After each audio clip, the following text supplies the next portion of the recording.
This is going to be a short video where I'm going to prove that the 12th root of 2 is irrational, and then I'm actually going to prove a more general version of this theorem.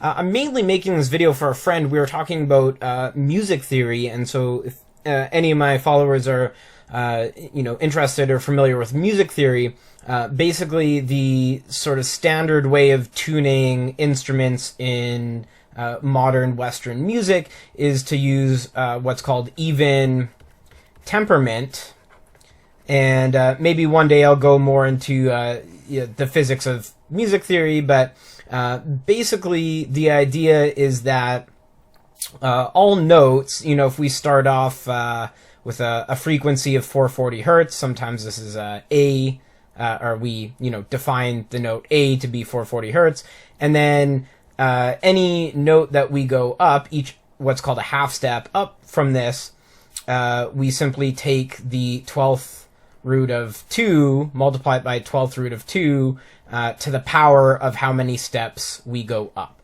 So in particular, once we get to what's called an octave, we just get an integer multiple, but everything else in between is going to be an irrational number, because we're multiplying an irrational number by some integer.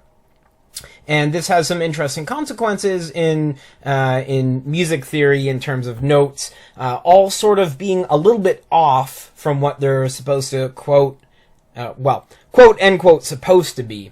And so I'm just going to prove what it means. I'm gonna in this video prove that this is irrational, and then more generally I'm going to show that if you take the nth root of some number m, where m is not a power of n, then more generally this is irrational as well. And it's all basically the same proof though. So anyone who's watching this who's seen the proof that the square root of 2 is irrational, it's pretty much just the same thing. So to start off though, we're going to need a result called the fundamental theorem of arithmetic. So I'm not going to prove this theorem here. It's going to come up in my video series on basic introductory number theory.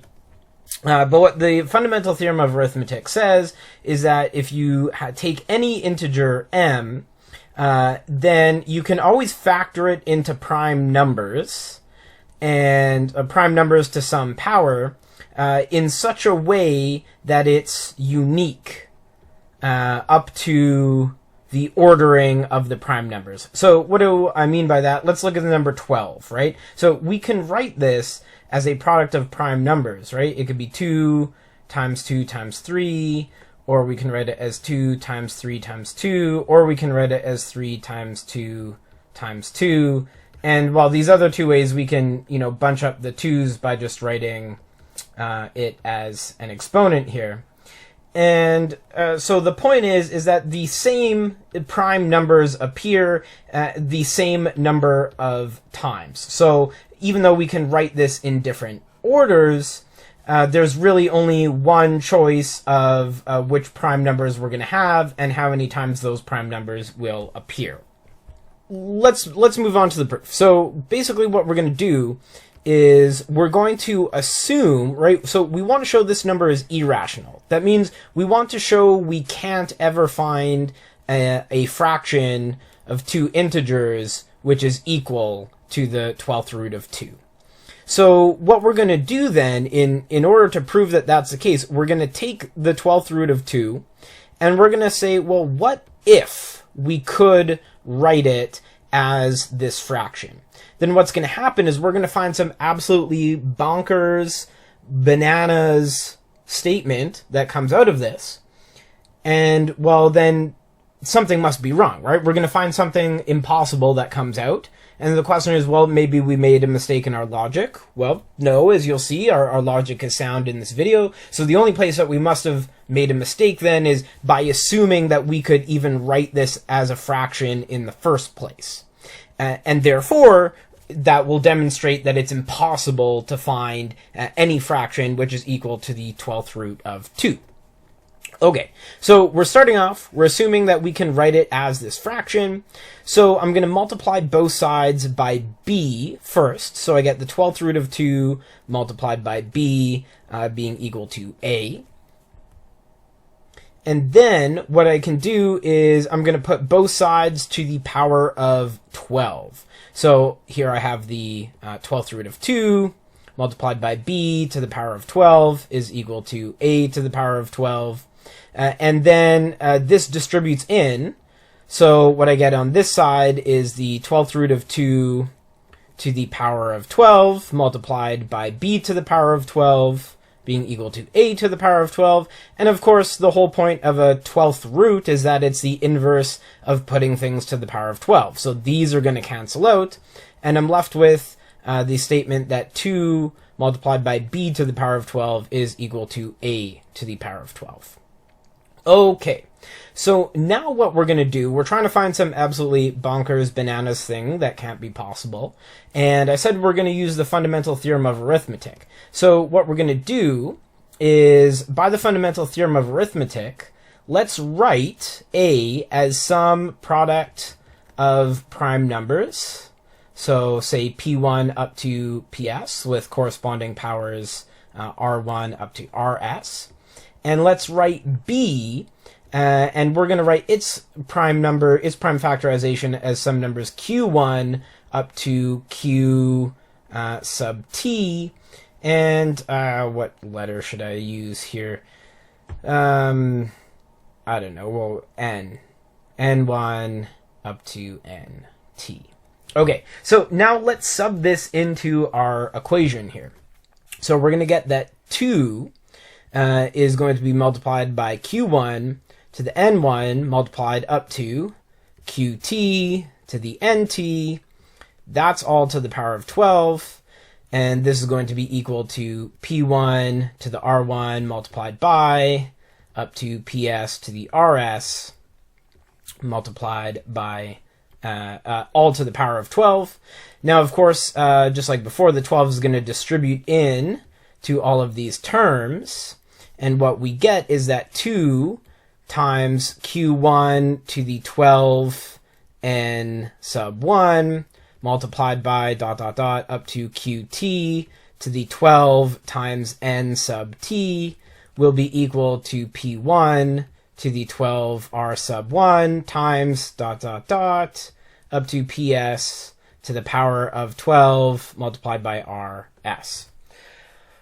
Okay, so we've got our 12th roots here, and now we're ready to find a contradiction. We're going to find something that's absolutely bananas here. So let's think about the number 2 and how many times it appears on the left side of this equation. Well, so there's two possibilities, right? Either one of these q's, q1 up to qt, one of these q's is equal to 2, or they're not. So in the first case, so let's suppose that q sub I is not equal to 2 for any I. Well then, this number that we have on the left-hand side, in its prime factorization, there's exactly one copy of 2 here, right? And since these two numbers are equal, and the fundamental theorem of arithmetic says there's a unique way to factor the primes, there must be exactly 1, 2 showing up here.